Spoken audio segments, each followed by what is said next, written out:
Yeah, I started off as a distributor so I can get the discount. So Gotcha. I could originally start, saving money on, Yeah. giving my dogs the supplement. But at the time, the first batch I bought, I'm like, there's no way my dog's gonna go through these supplements because they're gonna end up expiring. So I'm like, Yeah. let me put some online, see if I can sell them on eBay.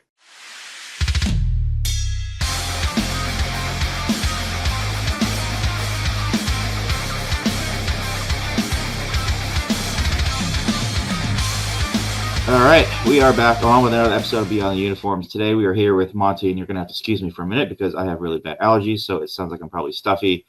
I'm going to mute out all the sniffles and everything. So, That'll be two um, of us, so there'll be a lot of editing. yeah. Hopefully not. Hopefully we'll make this work. But Monty, we really appreciate you, man. We connected through a mutual friend on Instagram, and he thought it'd be a great opportunity to have you on, talk a little bit about your service, what you're doing right now. You got a couple things going on. I'd love to talk a little bit about that, and have you just kind of say what you're doing with those and the products that you're selling. So, man, we appreciate you coming on. Thank you so much. Thank you for having me. Definitely appreciate it. Yeah, of course, man. So let's go ahead and just get right into it. Talk a little bit about your service, man. What'd you do? So currently, right now, I'm in the United States Marine Corps and been in for 19 years, going into next month. I originally enlisted doing supply and accounting. Was stationed out in California whenever I was doing that MOS, and then I came on to recruiting duty. So what's strange about how all of this connects, and we'll kind of be all over the place, but I promise you, at the end, it'll like all bleed in together. Is I had a mass sergeant. His name was Mass Sergeant Castaneda, and I was originally going to get out the Marine Corps after my first enlistment. And I remember seeing him, and he was unlike any mass sergeant that I could recall. Just a lot of swag, a lot of personality, very flamboyant with how he spoke. But man, it was just incredible. And I remember talking to him because he was looking at transitioning out to retire. I was like, "Where'd you learn to speak so well?" And he talked about he came on recruiting duty, and that's where he learned these skills. And I wanted to go into real estate. That's what I wanted to do before I joined the Marine Corps, is do real estate. But I needed some discipline in my life, so that's why I decided to do the Marines. Um, you know, Yeah. so I was like, you know what? I really want these skills that this Marine has, and if I got to do recruiting duty and I can get out to Houston, Texas, that's what I'm going to do. And he's like, you should, put a reenlistment package in for recruiting duty. And I told him I'd only do a reenlistment to recruiting if you can get me to Houston. And this is November-ish of 2009. And I was like, but it has to be for the school seat in January. So long story short, he got me a school seat in January. Um, Came out to Houston in 2010, bought my first property about 22 years old. And then I came across a mentor of mine that I keep in contact now with. His name's Master Sgt. Sanchez. And I just remember having a conversation with him about real estate, and he had like 39 properties at the time. And I was just like blown away. I was like, how can a Marine, have that many properties Yeah. with as many years as he's been in the Marine Corps? And, he schooled me up. And, fast forward to where we're at now, between 2010 to now, we've accumulated a total of 6 rental properties. Mm. Have established a business called Dupree Real Estate. Um, so we fill those homes with families. They're single family homes, and that's how I started with the Dupree Real Estate. Um, any questions with the real estate aspect of it before I transition into like the second venture that I got into? I mean, we probably just talk about like obviously you do real estate. Is it mostly just residential? Do you do business? Excuse me, do you do commercial? Is it lending? Yeah, so all the real estate that I've been involved with is specifically single family homes. So I manage all the properties and been managing the property since 2010. So it's been a huge learning curve, especially being 22, 23 years old, renting Yeah. out to probably families. And, at the time, and even still to this time, a lot of them are much older than I am. Yeah, yeah, I hear you, man. Yeah, no worries. Yeah, so your other adventure, what's that all about? I mean, obviously I've taken a look at it, and you've got quite a bit going on there, which is pretty impressive. What's with that? What do you got there? Um, so I'll go into the story how this came about. Yeah. So the company's called HDK Lux Products. I originally started off as HDK Supplements, which originally stood for Health Diet Canine, um, which really encompassed focusing on dog nutrition. And I'll tell you how I got into it because it kind of just fell in my lap. I had three dogs, a pit bull and two American bullies, Mm. and I was purchasing dog supplements specifically for my dogs from a company that I won't say the name because I'm no longer affiliated with them anymore.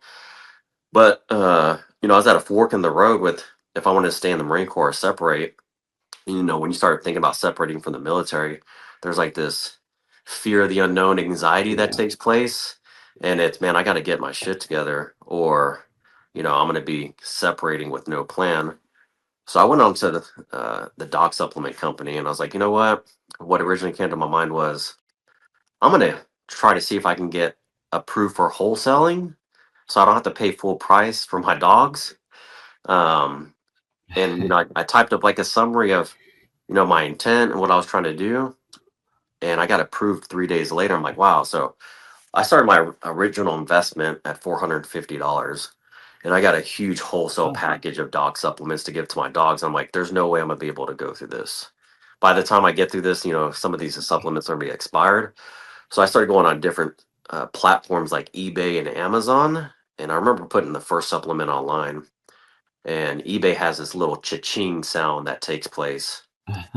And I think I put it up at maybe like 8 o'clock at night. I went and laid down. It was like 10:30, and I heard a cha-ching, which at the time was like a very unfamiliar sound to me. I was like, what's that noise? So I Yeah, pulled up yeah. my phone. I'm like, holy smokes, I just made a sale. And it was from out of state. A light bulb turned on, and then, I woke up the next morning and I had three more sales. Hmm. And then next thing you know, 3 days later, I sold out.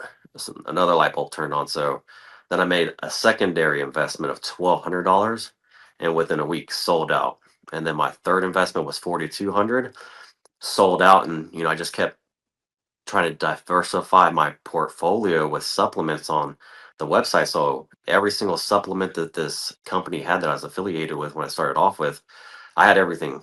I had like a little miniature store of what they were selling, and then I got put on with a gentleman by the name of Stan, and he currently owns X Dog. But at the time, he had the company called Muscle Bully, Earth Vet, True Beast, and MVP supplements. And I told him my story just like I'm telling you in regards to how I got into doing supplements, and told him where I had scaled at with cells.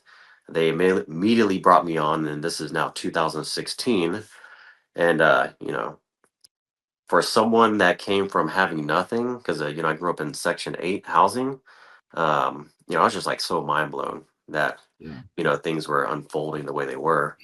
Um, so that's not where the HDK Lux products is bread and butter comes from. It comes from our luxury dog collars. Yeah. Yeah. I'll check those out. Those are pretty cool. Yeah, so it's crazy how things just fall in your lap. So, the supplement thing starts taking place, and we started in 2015, and the ball's rolling, and we get into 2016, and I had a gentleman from Australia contact me through Instagram, and he saw my page because I was promoting it as a pet store.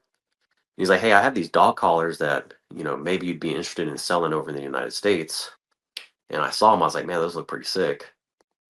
So I ended up buying, initial investment of like $1,200, and he shipped them over, and same thing, put them online, and they sold. But at this time, I already had a website that I had launched. So now I'm on eBay, I'm on Amazon, I'm on.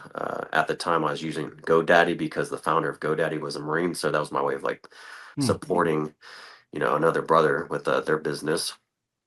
So the chains come in, and they sell out fast, and I'm like, oh man, I need to buy another round. So my second investment with the dock cars was $4,500, and the second time around I was a little disappointed because it took about 4 to 6 months to get the Wow. dog collars, and I'm like, man, this is not sustainable. I cannot be waiting for these collars for this long. So I started doing some research on Google and found a manufacturer, and that's how we came up with HDK Lux dog chains. So Health Diet Canine, and then the luxury side of it. And this came up as me and my wife were just driving, like, hey, if I can come up with a dog collar brand, what should it be called? So that was just us driving in the car, and that's how that came to life. But yeah, we found a manufacturer overseas. The collars are made out of marine grade stainless steel, so they're pretty durable. Um, we haven't had any issues with any of the dog chains breaking. You could literally put this on a two ends of a truck, and there's no way that thing's snapping. Nice. Uh, but yeah, so we ended up finding a overseas manufacturer, and we went live with it, and I finally got the chains in from the guy from Australia. We stopped doing business with them just because it was not sustainable, and we had our own private manufacturer, and that's been since 2016 to now. Nice, And that's man. kind of how all that has evolved since then. That's crazy. You know how all that stuff just kind of plays out. Like you usually have like one kind of idea or a plan, and then things just kind of spider web out from there. And it's gone very, very well for you. I think I was taking a looking at your social page. You have like tens of thousands of followers on Instagram for the dog chains, and I'm guessing that comes from both the supplement side and um, the chain side. Yeah, it's I think it's like 2 out of 3 households have pets, and Yeah. through research, the top 10 businesses that typically are um, bulletproof from going out of business. Pet stores typically rate number 3, just No, I because didn't know of that. the demand for people taking Yeah. care of their pets. And it's crazy that people take care of their pets better than their own kids. Yeah. You know? Yeah. So I read this, not to go off topic here, but I read this thing the other it was actually last year, and it was by Dan Kennedy, the copywriter, and I don't know if the company's still in business, but he I don't know if he wrote the copy for it, but there was a company somewhere over in Europe that they would sell these dog houses made out of like ivory and all these other Uh-huh. crazy like expensive materials, and these dog houses go for like $250,000. Oh, I believe it. I'm like, people buy this stuff, you Oh know? yeah. Oh So, yeah. so to go back a little bit to, so you started talking about the wholesaling, like when you first hmm started doing the wholesaling, right?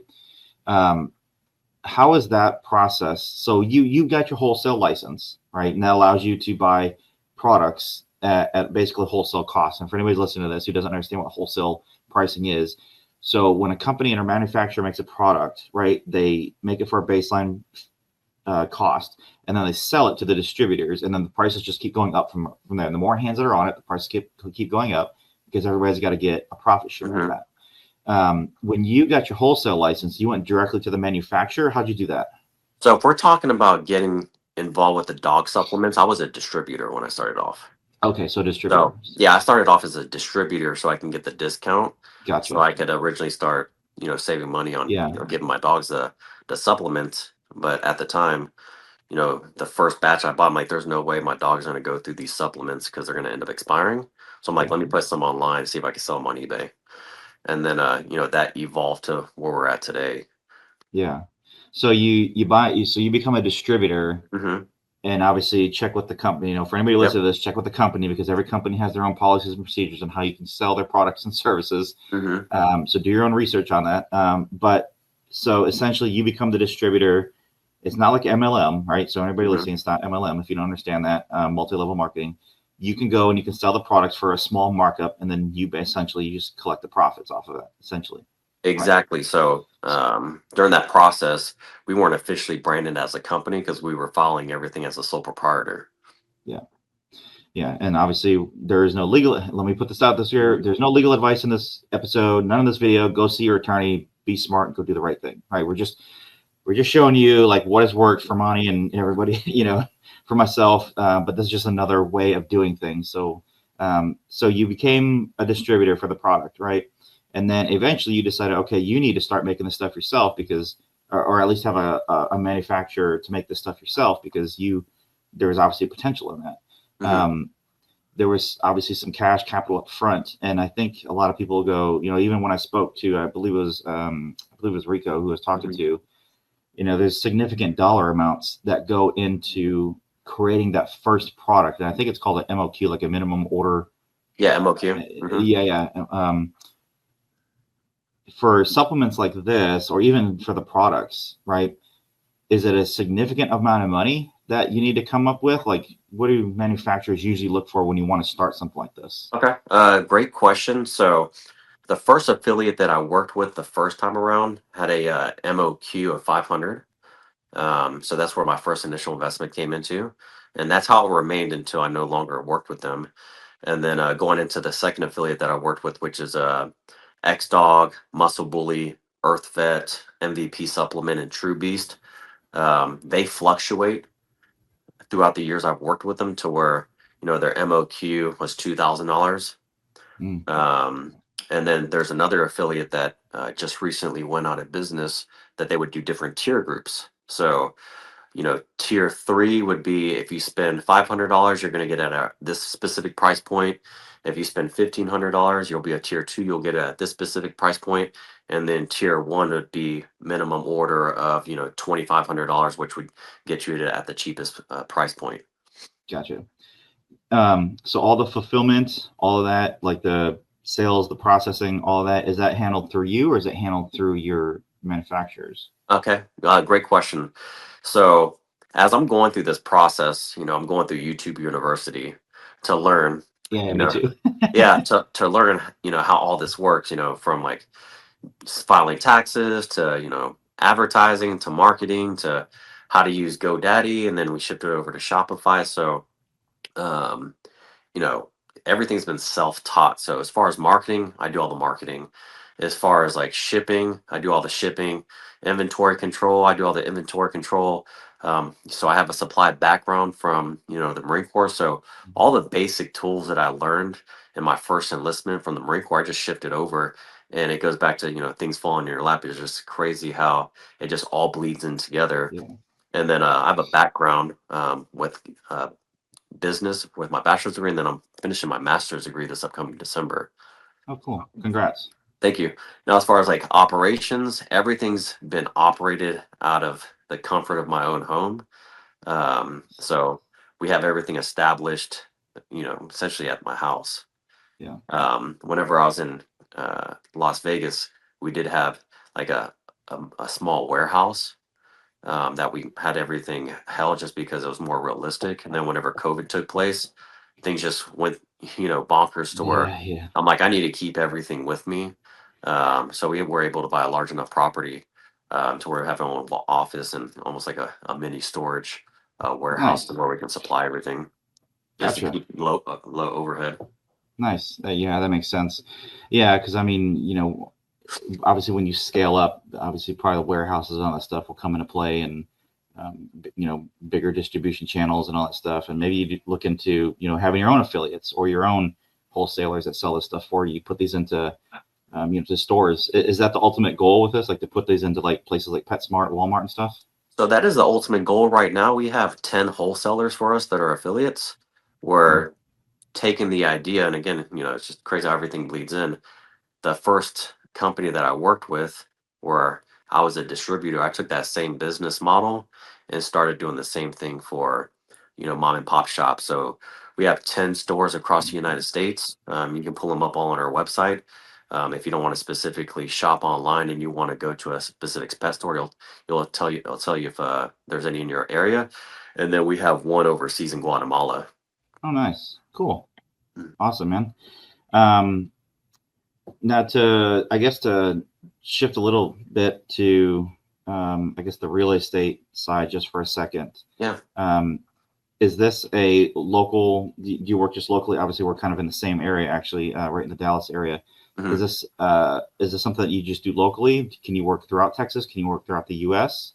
So as of right now, I had an active real estate license for the state of Texas back in 2007. You have to take courses every 4 years in order to keep it active. I did not do that, so my real estate license deactivated. I'm currently in the process of going through a real estate course right now to take the state exam this year. So what do right now is just invest into rental properties. So I have rental properties out in Baytown, city of Houston, Spring, Texas, Brookshire, Texas, and then up here in Dallas. Gotcha. Okay. And do you have a course or anything coming up eventually that you want to teach other people how to do this stuff? So another a goal of mine is everything that I've learned with building a business for the e-commerce world, uh, networking with small businesses to essentially create like a wholesale market so they can make money as well. um, I'd like to put into a package and teach younger entrepreneurs probably like at a lot faster rate on the mistakes that I learned from, to where they can essentially expedite the process and get ahead of where they want to be in the long run at a lot faster pace than I have, because I've been doing this alone um, for almost 10 years now. Yeah, I don't know a whole lot about the e-commerce world. That was something I never got into. My experience is almost all service based, Mhm. whether it's through coaching, consulting, marketing, stuff like that. So, I know there's a lot of people that wanted to get into the e-commerce space, and I've spoken to a few veterans and spouses of veterans as well that want to do it. They just aren't sure how to get started. Mhm. And so I think they're probably going through the same thing, getting that YouTube bachelor's degree, Yeah, so Um, I have four service members right now that I've been mentoring for the last 2 years. Rico is one of okay. them that you Oh interviewed. yeah. Um, and it's really just me guiding them through how to start, how to get the process moving forward, and then really just building the courage to just execute. Yeah. Because I think a lot of us that want to be entrepreneurs go into it with a fear. But if you're not willing to risk it and put it on the line, then you're never going to move forward. Yeah, that's 100% true. I know the stats scare everybody, and I mean, rightfully so. What is it? What is the stats? Like 95% of businesses will never see their 10th anniversary. Yep. What is it? Like 50% will never see their first year. Hmm. And so, yeah, I mean, it's very intimidating. It's very scary because, if you think about it, you've worked so hard to either build up a savings account or, whatever it might be, ask friends to borrow money with the Hmm. 50% chance that you're not even going to see the 12-month mark. Right. And so that's very intimidating. But you've obviously been able to do that and go way past that. In fact, you've even passed the 10-year mark. So congratulations on that. Well, thank you very much. Um, yeah. And so, I've checked out quite a few of the products that you've got on your website. So you have supplements, you have the chains. Is there anything else that Supplements you change. guys? We have dog streetwear, which is pretty popular for like the Frenchies and the poodles. Yeah. We partnered up with Bong, which is a toy company for dogs. Yep. Hmm. Um, so I mean, we've gone pretty far in, I would say, the last 9 to 10 years, especially with Nice. being as small as we are, um, and the amount of employees we have. Gotcha. One more question before Absolutely. we kind of go into, directing people to where to go to find out more about this stuff. You hit on a good point right there that I think a lot of business owners, I don't think they think about when they're starting to build a business or they have one going, and it's the partnerships and the collaborations. Hmm. Because when you can partner or collaborate with other companies that serve the same customer as you, but that are not in direct competition, like that opens up doors, like so many doors. Hmm. How have you been able to do that? Do you do direct outreach? I know you did mention that somebody reached out to you, but like if you had a tip or two, like what's the biggest, I guess, needle mover when it comes to growing your business like that? So when it comes down to dog supplements, I wouldn't say I really have too much of a competition with the dog supplements because I'm just distributing for other companies. So I'm not like a direct competition to other supplement companies, because we Sure. take any supplement company that's wanting to put their product on our shelves. Now, as far as like the dog collar industry, um, find your niche. I think is important, and find something that you're excited to do and you can intertwine with your lifestyle. Because if you can intertwine it with your lifestyle, that ties into grabbing content, marketing. It just all bleeds in together if you can make it part of your lifestyle.